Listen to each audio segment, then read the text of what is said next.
أعوذ بالله من الشيطان الرجيم. بسم الله الرحمن الرحيم.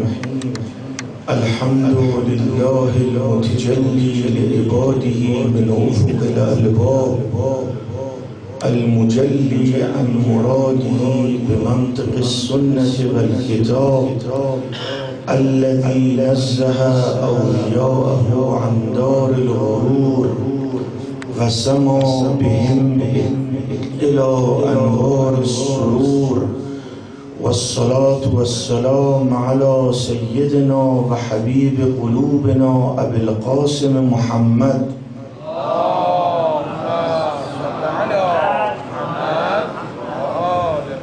وعلى أهل بيته الطيبين الطاهرين. لو أن الرياض أقلام والبحر مداد والجن حساب والإنس كتاب ما أحصوا فضائل علي بن أبي طالب عليه السلام.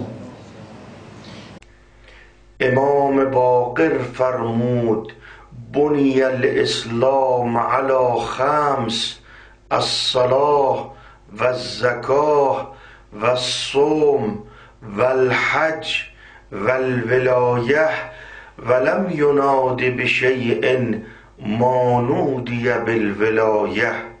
اسلام استقرارش بعد از شهادتین نماز است، روزه است، زکات است، صوم است، حج است و ولایت. بعد می‌فرماید ندایی که به ولایت آمده است مانند ندایی نیست که به موارد دیگر به صوم، صلات، زکات و حج آمده است.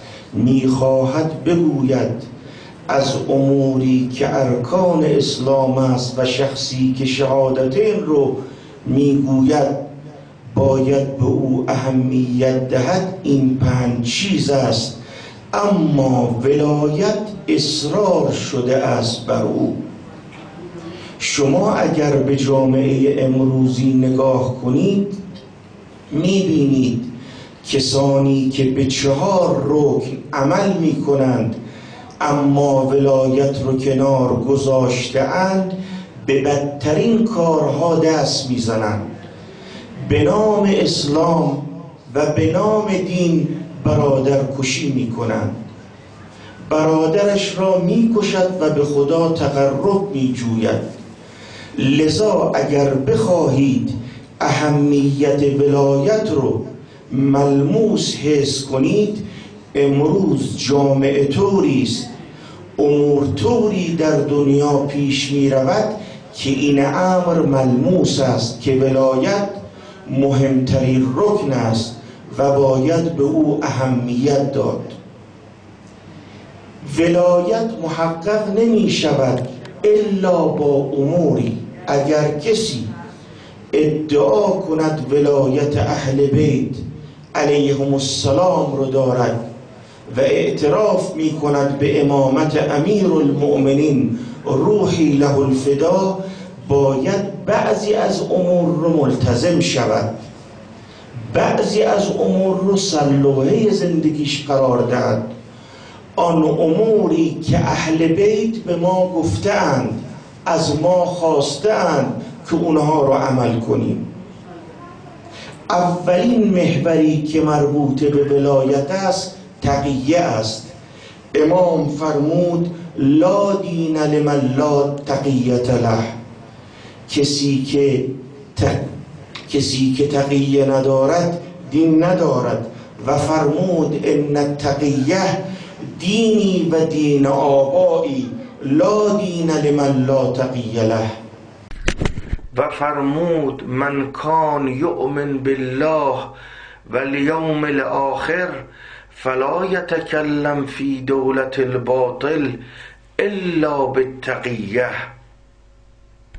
امام باقر، امام صادق، ائمه معصومین علیهم السلام در زبان بنی العباس بنی الامیه شیعیان رو انذار می کردن برای حفظ حقن دماء شیعه تقیه کنید و مواردش در تاریخ زیاد است که از ائمه روحی لهم الفدا نقل شده است. اولین محور که مرتبط است به ولایت مسئله تقیه است. مسئله دوم که اهل بیت در مواطن مختلف به ما گوشزد کرده اند و از ما خواسته اند که آنها رو مراعات کنیم، مسئله حفظ مظلومیت اهل بیت است. حفظ وقایعی که برای اهل بیت گذشته است.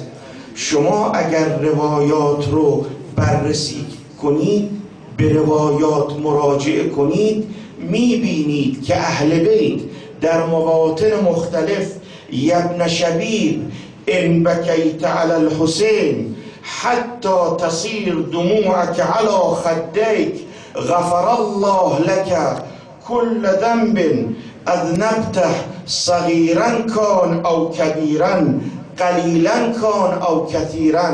یبن شبیب، اگر قطره‌ای از چشم تو برای مظلومیت سید الشهدا خارج شد و به رگونه‌ات افتاد، یبن شبیب خداوند متعال تمام گناهانت رو میبخشد. یعنی مردم بدانید واقعه سید الشهدا و واقعه مظلومیت باید حفظ بشه. فرمود یبن شبیب ان سرک ان تلقى الله عز وجل ولا ذنب علیک فزر الحسین. این که اصرار میکنند به زیارت اهل بیت بروید، بزرگان ما، کسانی که الگوی برای ما هستند، فرصتی پیدا میکنند به زیارت مراقد مشرف میشوند، این دلیل بر این است که دین با زنده نگاه داشتن وقایع و مظلومیت اهل بیت زنده میماند.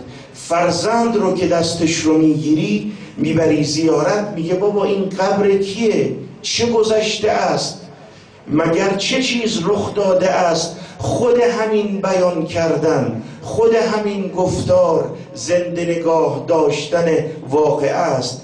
امام رضا علیه السلام فرمود من جلس مجلسا یحیی فیه امرنا لم یمت قلبه یوم تموت فیه القلوب.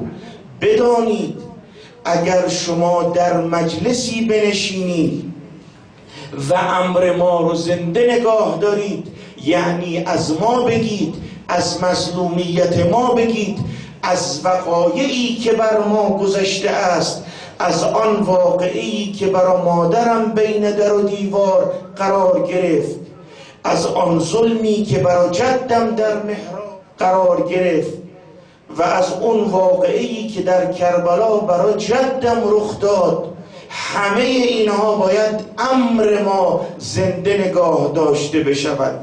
محور دومی که مرتبط است به امر ولایت، زنده نگاه داشتن وقایع و مظلومیت اهل بیت است. محور سوم بیان حق و باطل است و الگو فاطمه زهرا سلام الله علیها است. وقتی دید غصب خلافت کردند، دید که دین دارد از بین می رود، خارج شد. در آن خطبه آتشین، خطبه فدکی معروف است، فرمود ابعدتم من هو احق بالبسط والقبض. شما حاکم عادل رو، کسی که میتواند جامعه رو به سوی سعادت و عدالت پیش ببرد، شما او رو کنار گذاشتید.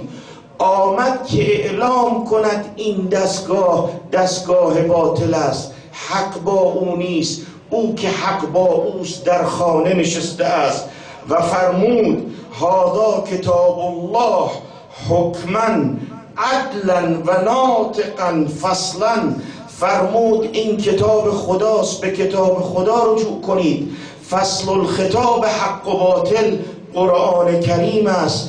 مراجعه کنید. فاطمه زهرا روحی لها الفدا با این جمله میخواست یه مطلب رو بگه شما اگر به قرآن هم مراجعه کنید، قرآن با بطلان شما رو بیان کرده.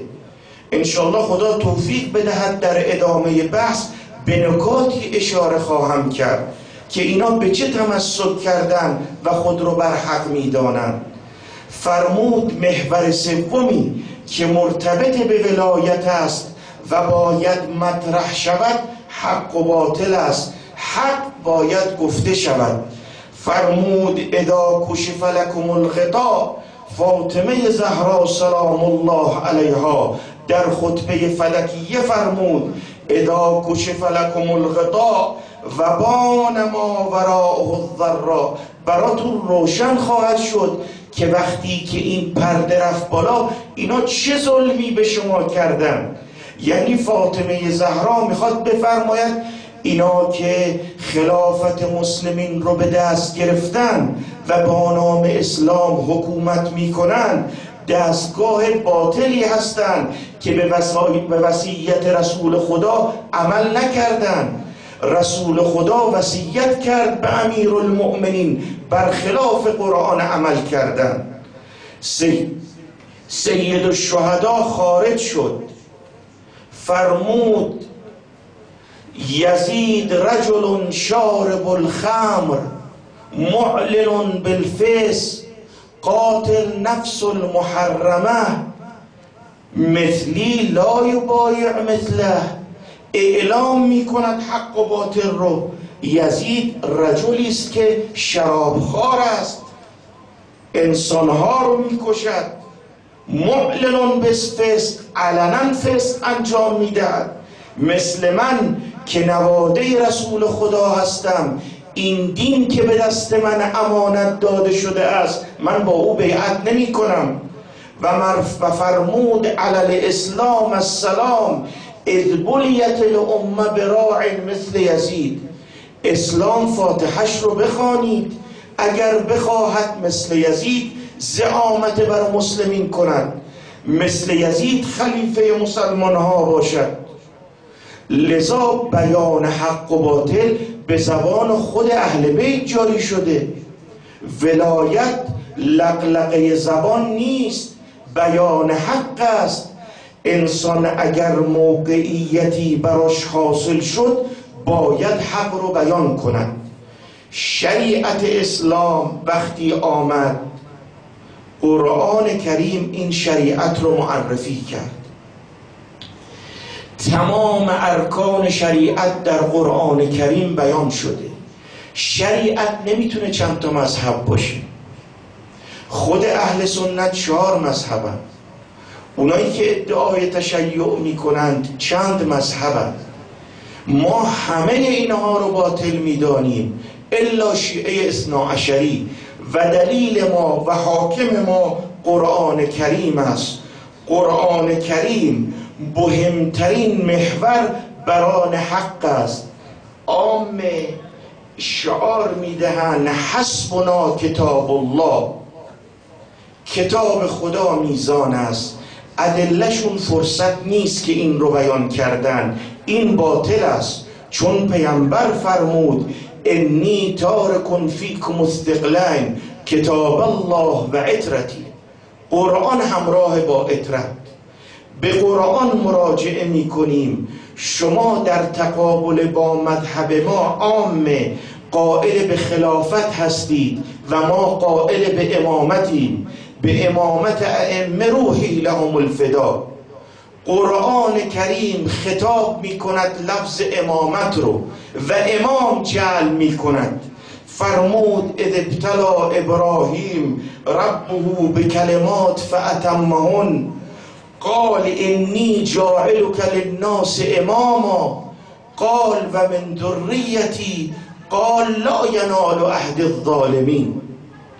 انی جاعلک للناس اماما. ابراهیم هم رسالت رو داشت، هم نبوت رو داشت.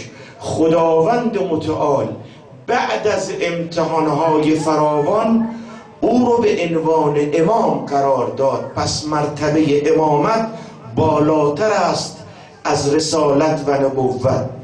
چون ابراهیم علیه السلام امتحان شد، خدا اون رو بهش داد. آیا خداوند متعال تصریح می‌فرماید به جعل امام؟ بله، ابراهیم رو امام قرار داد و در بنی اسرائیل فرمود و جعلنا منهم ائمه یهدون بامرنا. از بنی اسرائیل امام قرار دادیم که امر ما رو به مردم برساند. یا فرمود و جعلنا ائمه یهدون بامرنا. لفظ امام و امامت الهام قرآنی است، گفتار قرآنی است، جعل الهی است. و قرآن کریم اشاره می کند من برای اسلام امام قرار دادم و او رو تعیین کردم و او رو معرفی کردم. یا ایها الرسول بلغ ما انزل الیک من ربک. مراجعه کنید به متون اهل سنت. منصفین از اهل سنت ذیل این آیه شریفه میگویند این آیه روز غدیر خم در غدیر خم نازل شد، هنگامی که در حجة الوداع رسول اکرم برمیگشتند، در این مکان مردم رو جمع کردند و امیر المؤمنین رو به عنوان امام برای مردم معرفی کردند. نه تنها به عنوان امام برای مردم معرفی کردند، بلکه اسلام رو با ولایت امیر المؤمنین دانستند. من متعمدم از مدارک اهل سنت مطلبی رو براتون بخوانم که بدانید این مطالب یقینی است، اما آنان که دم و دستگاه خود رو در خطر میبینند این مسائل رو رفض میکنن، میگن مجعول است، دروغ است، در صورتی که اینها در متون خودشون هست. ابن مسعود به نقل از روح المعانی آلوسی نقل میکند کنا نقرأ علی عهد رسول الله یا ایها الرسول بلغ ما انزل الیک من ربک ان علیا مولا المؤمنین. و ادامه میدادیم ان لم تفعل فما بلغت رسالته. این رو اهل سنت نقل میکنند. امام رو تعیین کرده است و معرفی کرده است ذیل آیه اکمال الیوم اکملت لکم دینکم و اتممت علیکم نعمتی و رضیت لکم الاسلام دینا. مردم، حالا که رسول خدا کلام من رو به شما رساند، حالا که رسول خدا آنچه که من به واسطه جبرائیل بر سینه رسول اکرم نازل کردم برای شما گفت، مردم دین الان پایان یافت. ذیل همین آیه شریفه مراجعه کنید. منصفین از اهل سنت نوشتند مراد از این امیر المؤمنین آن ولایتی است که به مردم رسول اکرم ابلاغ کرد. عامه چه میگویند؟ میگیم آقا امامت هم خود امام، هم لفظ امام، هم جعل الهی، همش در قرآنه. شما از کجا خلیفه آوردید؟ شما گفتید حسبنا کتاب الله. میگن و امرهم شورا بینهم. قرآن کریم میگه اگه میخواید کاری کنید با هم مشورت کنید. ما در سقیفه بنی ساعده جمع شدیم، مشورت کردیم، خلیفه اول رو انتخاب کردیم. آقایون، واقعه سقیفه رو خود خلیفه دوم نقل کرده. بزرگان مراجعه کنید، بزرگان از اهل سنت، تاریخ یعقوبی، انساب الاشراف، طبقات الکبیر، شرح ابن ابی الحدید نقل کرده اند. همه اینها این وقایع رو که عمر واقعه رو نقل کرده است به این صورت که ما جمع شدیم در سقیفه بنی ساعده قبیله اوس، خزرج، مهاجرین اونجا اختلاف شد.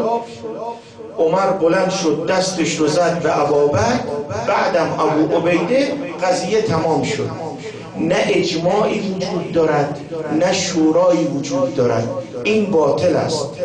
و ایراد دومی که متوجه عامه هست اینه: شما چه کسی خلیفه دوم شما را انتخاب کرد؟ چه کسی او را تعیین کرد؟ لما استخلف ابوبکر عمر. ببینید خود ابن تیمیه میگه ابوبکر حالش خوب نبود، آمد صدا زد و عمر رو به عنوان خلیفه مسلمین معرفی کرد. نه اجماع هست نه شورا هست.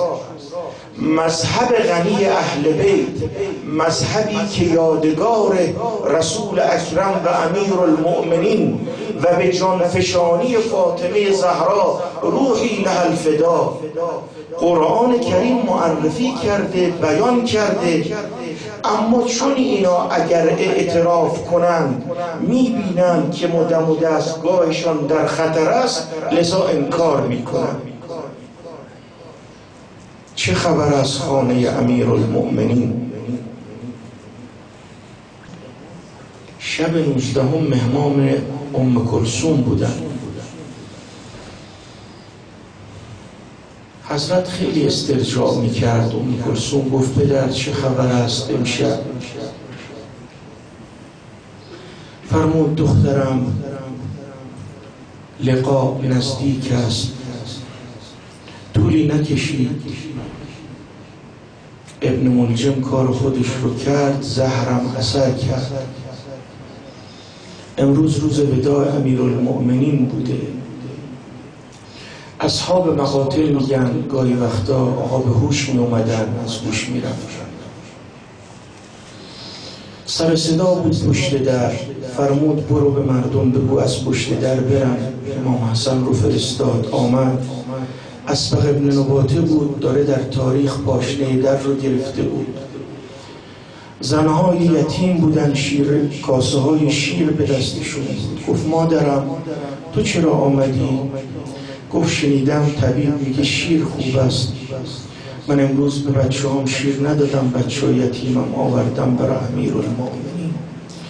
اسبق ابن نباته تو چرا ایستادی؟ پدرم میگوید بروید. گفت من تا مولام رو نبینم نمیروم. آمدم خدمت امیرالمؤمنین عرض کردم، فرمودن بیام داخل. آمدم. اسبق ابن نباته میگه یک پارچه زردی رو پیشونی امیرالمؤمنین بود. زهر کار خودشو کرده بود. هرچی دقت کردم ببینم پارچه زردتر از یا صورت امیرالمؤمنین. طبیب آوردن، گفتن یه رگ از شش گوسفندی رو خارج کنید. شکاف سر امام قرار دادن. صحنه ها متغیر شد. یه نگاهی به امیرالمؤمنین کرد. فرمود محرم این آقا کیان؟ علنی بگم. امیرالمؤمنین فرمود بگو. گفت آقا جون وصیت خودتون رو بکنید. صدای ناله بلند شد. ام کلثوم، زینب، امام حسن، امام حسین. حسین جان تو چرا گریه میکنی؟ عالم برا تو باید گریه کند. و شمر جالس علی صدره. یه روزی خواهد آمد حسین جان شمر بر سینه تو می نشیند. و ضربه 12 ضربه. امام زمان معذرت میخواد. زینب جان تو چرا گریه میکنی؟ تو صحنه های مشکلی رو خواهی دید. نحن رضضنا الصعد بعد الظهر. کاری کردیم که استخوان سینه سید الشهدا رو نرم. یه موقع صدا زد آقا جان تمام وقایع رو گفته بودی. ما توهمت یا شقیق فؤادی کان هذا مقدرا مکتوبا. باور نمی کردم زنده باشم سر تو رو بالای نیزه